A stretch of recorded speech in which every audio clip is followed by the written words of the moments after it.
So you want to be a tester, huh? Here's some tips that I've learned. You know, things that I've learned along the way of being a tester. Here are the things that I think that new testers need to be aware of and need to make sure all their ducks are in a row, basically. So let's get right into this before I forget what I got in my head. You know, we all got that memory.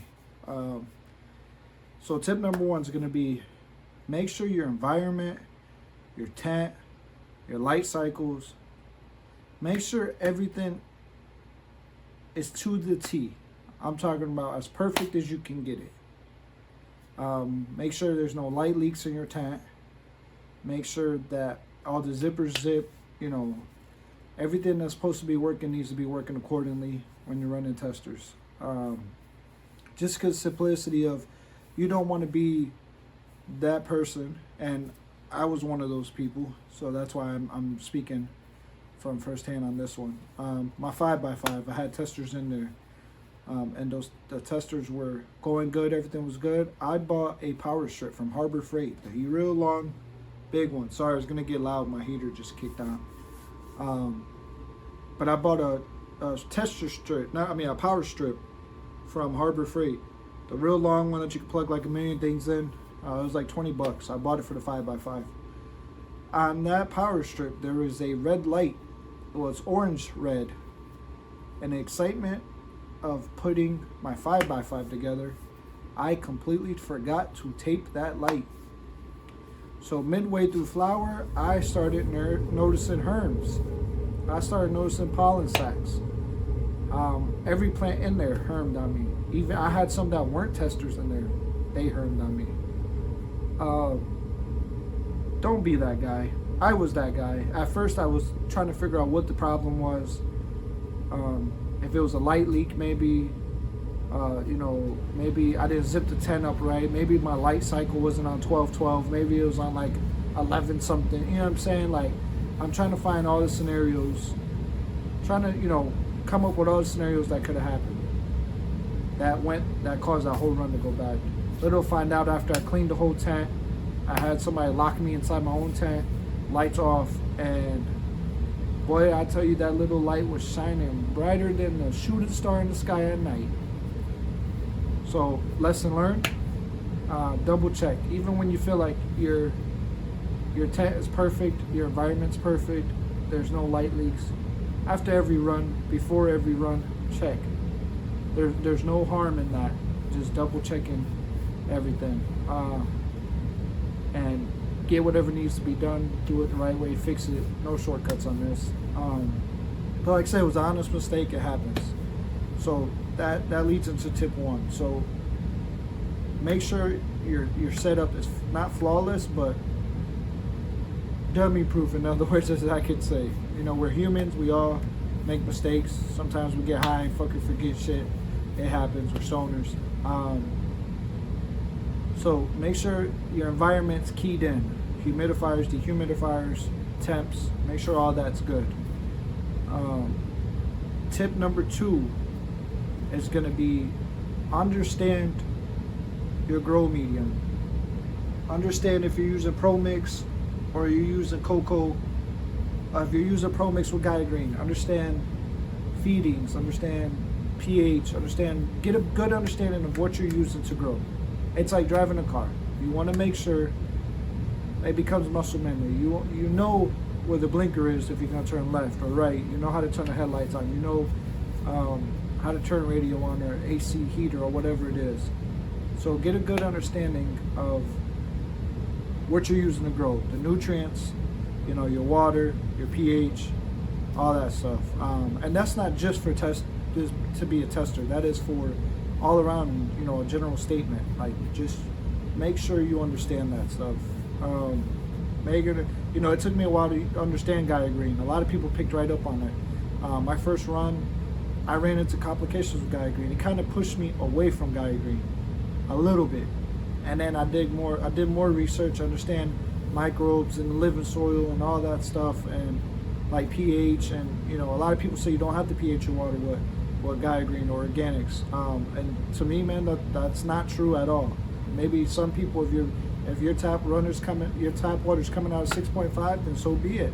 You don't have to pH it. My tap water's coming out almost 8.2, 8.1.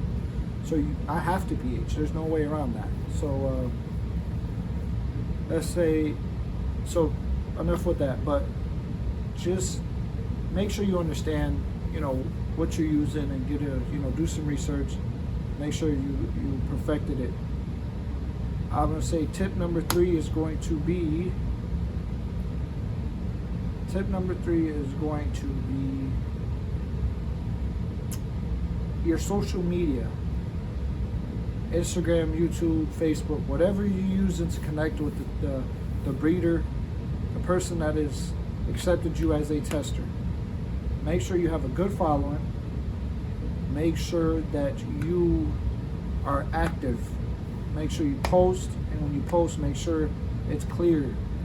Make sure your captions are entitled, what day it is, what week, stuff like that. If it's in veg or if it's in flower, if there's any problems that you ran into, post them, or get in contact with the breeder and let them know. Being informative right now, being informative to them at this state is important, because they need all the information they can get. Treat it like it's yours. That's the best way I can explain it. Treat it like this is your breeding, this is your seeds, these are your genetics, and you want shout outs, you want tags, you want mentions. I want to slip every once in a while and forget to tag, but people do call me out on it. I appreciate you guys. Yeah, just make sure you tag them when you post photos, post them to your stories. Be in contact. Communication is key in everything in life, especially when you're running somebody else's genetics that are in tester and the tester phase and testing phase. Have fun with it too. Also, you learn new things. I learned plenty of new things. These are genetics I've never ran before in my life. These are strains I've never ran before in my life. Behind me, I got the Truffalatos. This is Cherry Salato crossed with deep fried banana truffle for Florganics. I'm truly blessed that he gave me the opportunity to test these for him. And they're amazing. They're beautiful, great. So that was tip 3. So tip number 4 is going to be on top of your grows. Don't slack. Check them, especially with testers.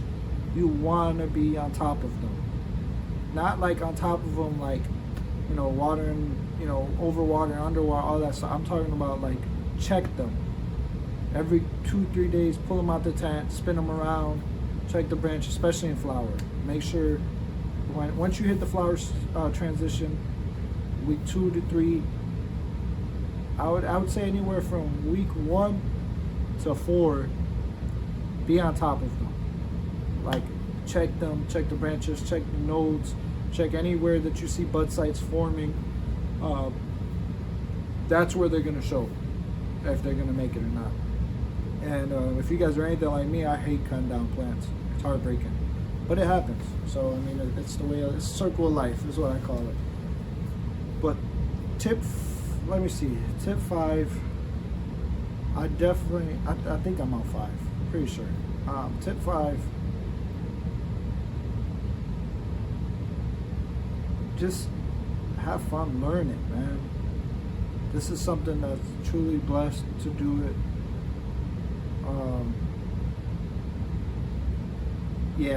I'd say scratch tip 5. Just have fun, man.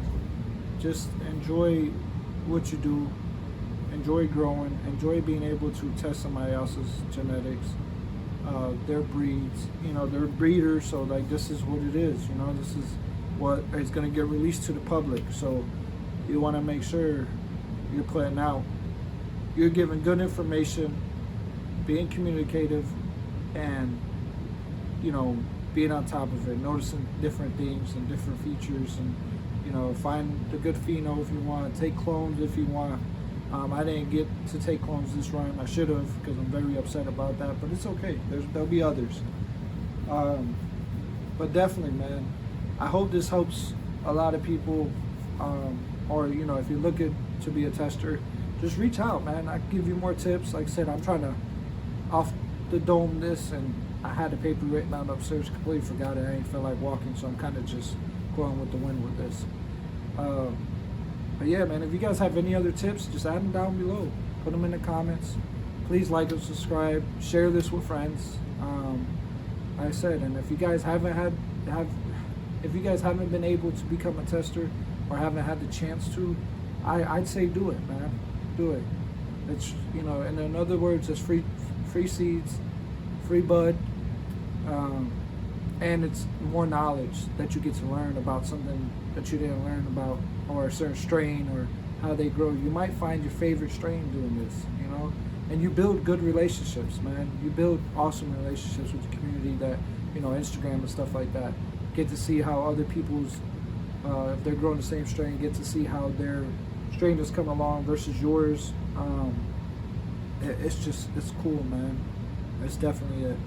But like I said, if you guys have any other tips you guys would like to add to that, please leave a comment below. Subscribe. I'm getting a lot of viewers, but not so much subscribing. So if you guys could do me a huge favor, please subscribe. And then check out my Instagram too. You can find that at Ginger Roots. If I'm not mistaken, it's Ginger Roots 420 Instagram. Just look me up. Send me a follow request. My profile's public, so you'll be able to see everything I post.